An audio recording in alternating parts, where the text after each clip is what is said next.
My name is Jim Estes, and today I'm going to talk about a drill that I think is extremely important for the swing plane.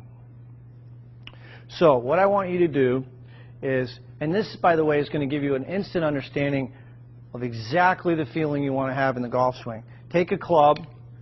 You can put a rod, alignment rod, in the grip, or I'm sorry, in the butt end of the golf club. Take the golf club, turn it like you're going to hold it, and then what I want you to do is take that club, put it right against your left hip, so you're holding both clubs here. Now you've got an alignment rod on the ground and a golf ball, and what I want you to do, getting into your good posture position, your weight over the arches, feel balanced. The insides of the heels are going to be about the width of your hips. Take a swing back, slow motion, and trace with that alignment rod the target line all the way up.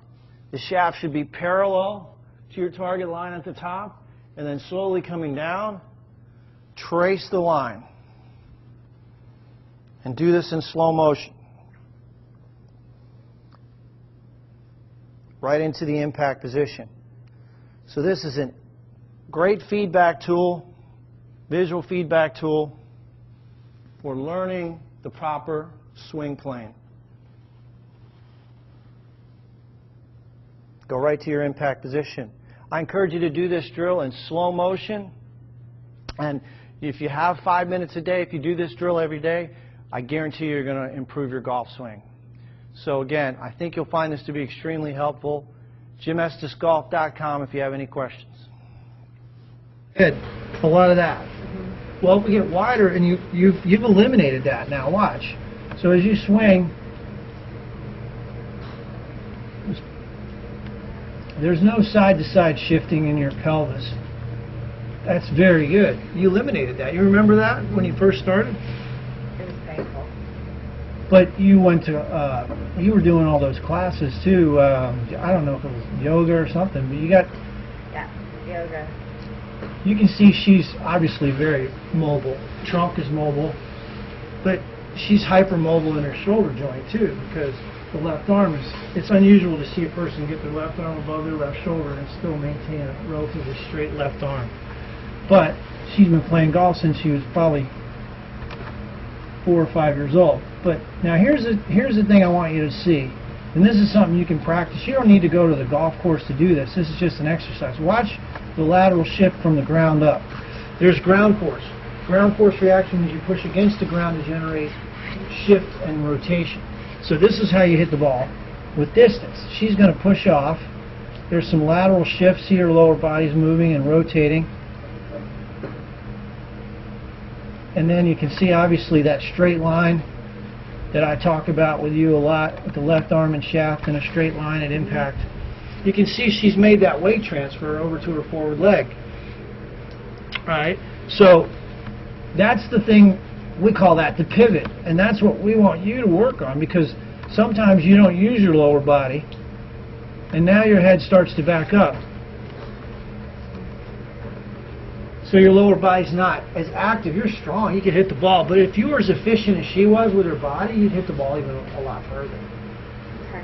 But you're just naturally strong and you're a good athlete. You get away with actually bad form, you get away with it. It looks bad.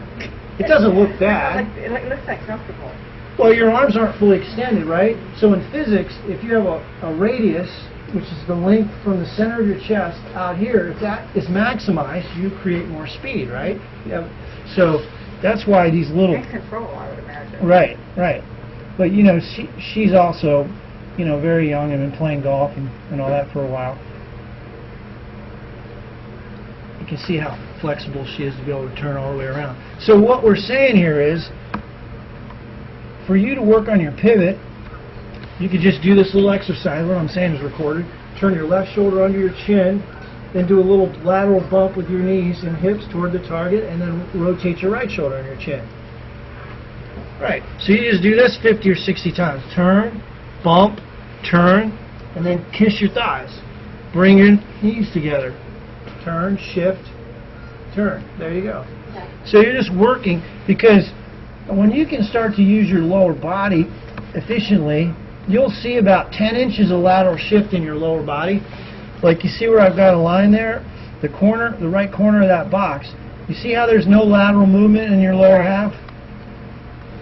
So when you can start to get that lateral movement, And I think I'm doing it, but I'm not. so there's I feel one, like I am, or maybe it's not my practice. well, your brain, so, you know, think about it like this. It takes 3/100ths of a second to swing a club. You can't consciously do it. You know, just like you can't make an incision consciously. If you try to draw a straight line, you can't do it, but if you just went like that, you could do it. You know, so what I'm saying in saying that is you have to practice the movement pattern enough times, your brain can recognize the difference between what's right and wrong in slow motion at a conscious state, and then it'll gradually work its way in.